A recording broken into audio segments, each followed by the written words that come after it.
Ladies and gentlemen, there is something that I keep on saying on this platform, that it's going to take a miracle for William Samoei Arap Ruto to win the presidency of the Republic of Kenya again in 2027.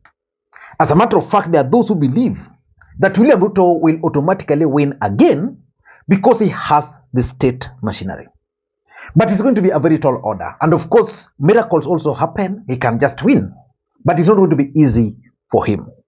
Barrack Muluka, a man who has been defending Kenya Kwanza government, today launched an attack on William Ruto's government. But those are bandits, they are gangsters. And so we are talking about a gangster government, a gangster regime, and that's why we are where we are. And we must call it what it is by its name. And as I have said, those of us, in whatever way and to whatever extent that may have contributed to the bringing of this bandit regime into power, owe this country an apology. And that attack by Barrack Muluka, in my view, is significant politically speaking for three main reasons. Number one, Barrack Muluka is a former Secretary General of ANC Party. Barrack Muluka resigned from ANC Party and went straight to UDA Party. Personally, I believed at that time that Barrack Muluka was sent there by Musalia Mudavadi to pave way, because he went alongside Eliud Owalo, who is currently a cabinet minister. And after the last election, Barrack Muluka worked with Eliud Owalo, I think as director of communications or something, but I think he resigned. Number two, Barrack Muluka is a former communications director or spokesperson for Raila Odinga, and therefore he understands politics. I want you guys to listen to Barrack Muluka attacking Kenya Kwanza government. In fact, he referred to William Ruto's government as rogue and gangster. That is serious. As beings who are going to have conversations with serpents and do terrible things. So what is the context here? It is a rogue regime, and it should be called what it is. Someone talked some years back about a bandit economy, but we can talk today about a gangster regime. And when you have a gangster regime, it doesn't matter that people may put on three-piece suits, live in ornate and plush environments in suburbia, Nairobi and in other places, or drive instead of the art cars, or put on watches that are worth 10 million shillings. Nobody spends 10 million earned shillings on a watch. Nobody. It must be stolen resources. Nobody splurges the kinds of resources that you have seen in the papers today on a seat, on a chair for their office. So we are talking about a rogue regime, a kakistocracy. If we should speak like scholars, a kakistocracy, government by the worst elements of society possible.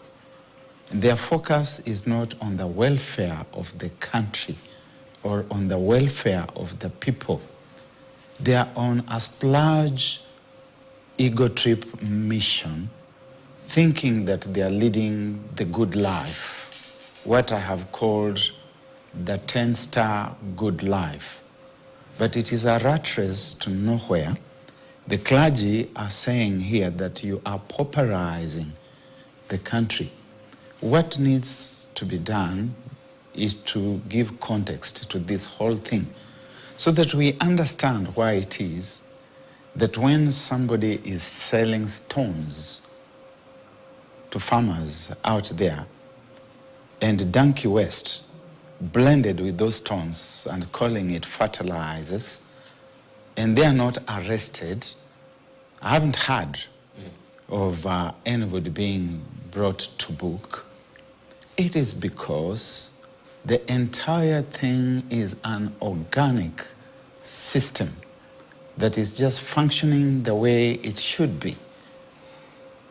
So that is where we are, and we must ask ourselves whether it's going to be possible to get out of that space or not. You see, a gangster is a gangster. Many times when we talk about gangsters, we think about some bandits in some forest somewhere, in rags, in torn attire, in rough linen.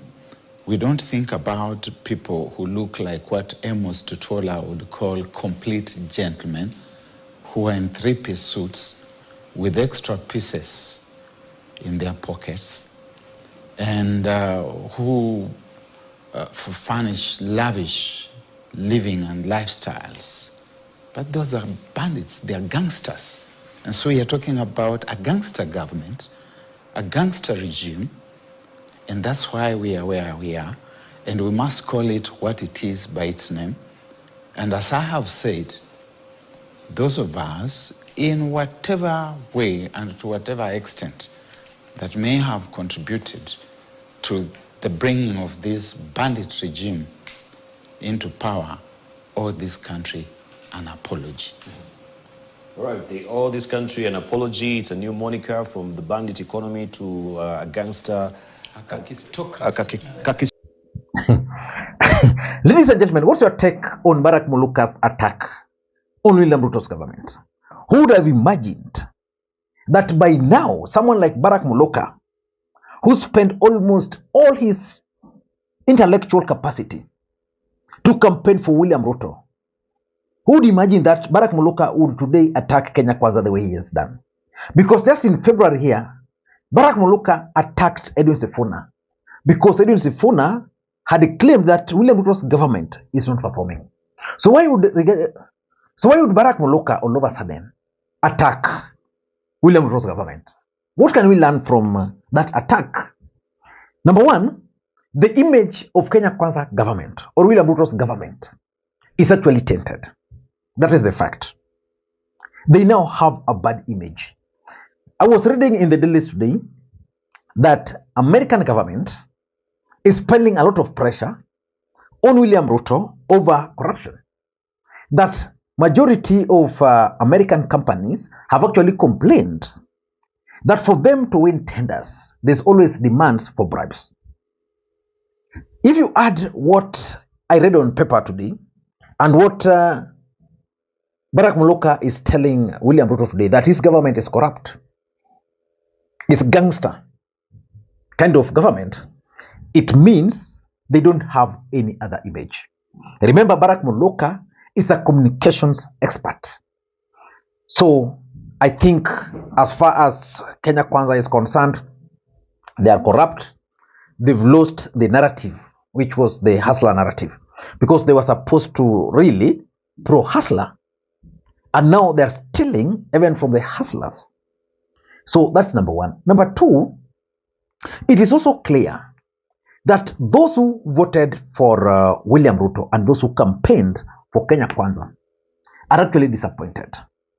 The fact that we can see Barrack Muluka coming out, the fact that the other day we saw Kimani Mujiri coming out, it means they are disappointed. And because they are disappointed, I don't see any opportunity for William Ruto regaining the ground again. Let's face it. If you look at William Ruto's campaign in 2022, it was well organized. It had the goodwill. They had the messaging. What about today? They don't have anything. And because of that, so many of their supporters are actually disappointed. One of them is Barrack Muluka. Barrack Muluka is not your ordinary Kenyan. That's an intellectual. Number three, it also speaks to the issue of Kenya Kwanza popularity. Is Kenya Kwanza still popular, or UDA party for that matter? Or let's just put it this way. Is William Ruto still popular? I doubt. I doubt.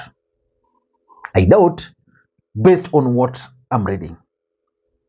In fact, by the time we'll be reaching December this year, we are going to witness high-profile defection. We are going to witness high-profile individuals coming out to start attacking this very government. And lastly, it could also point out to reward system issues. You know, William Ruto has always been hailed. William Ruto has always been hailed as someone whose reward system works, unlike Raila Odinga. In fact, if you talk to majority of ODM supporters, they will tell you that Raila Odinga's biggest weakness is normally his reward system. That you can work for Raila Odinga, sacrifice, and when it comes to the distribution of positions, nominations, he normally considers national face. And that's why majority of his strongholds, like if you come from Western Kenya, you come from Nyanza, where he has a lot of support, you are normally disadvantaged.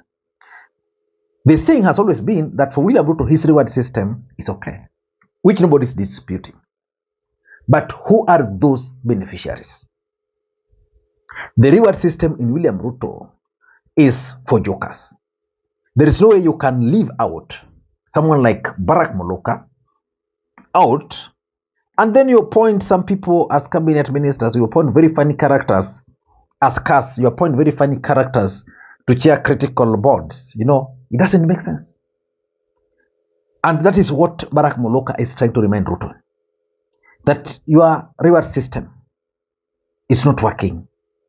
It favors the rogue and the gangsters. I don't know what you think. That's my take. Until next time, this is Lee Makwiny. Bye-bye.